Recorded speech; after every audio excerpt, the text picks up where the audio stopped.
So we're back out at the job site. It's a little after lunch, a little warmer. I've had some coffee, so I won't rush so much. But I wanted to go over the plan since I had a little bit more time, just so you can actually see what's going on.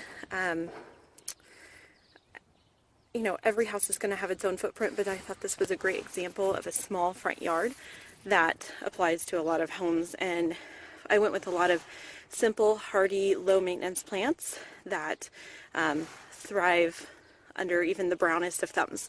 So what we're doing is they have a couple of boxwood. They just bought the house. Those boxwoods were new, but they're planted a little too close to the house, so we're actually going to pull those out.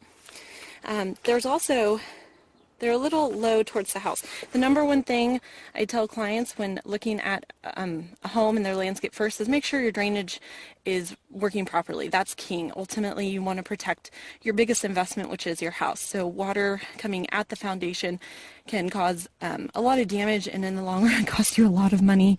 I've seen so many basements flooded, cracks in the foundation.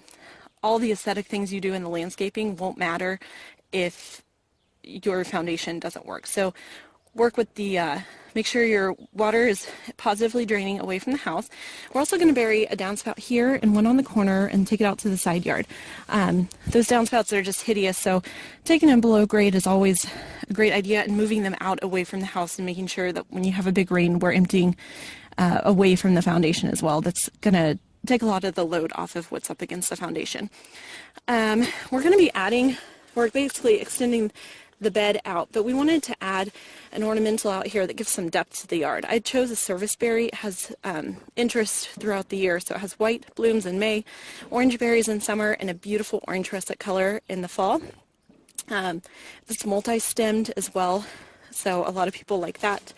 The one we have out here is a little bushy, so we'll do a little bit of trimming later on after it's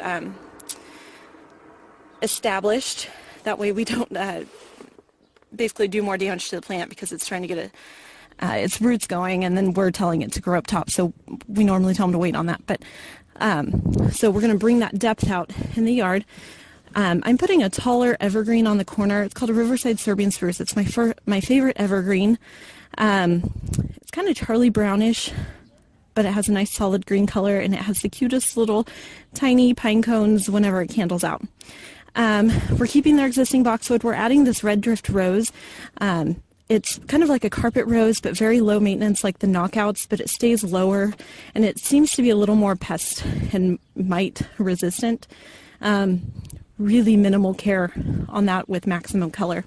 And then I'm going to do 2 banks of this yellow coreopsis. I really like threadleaf coreopsis. It's very textural, and it has a very knockout yellow color. Again, low maintenance. You trim it once or twice a year.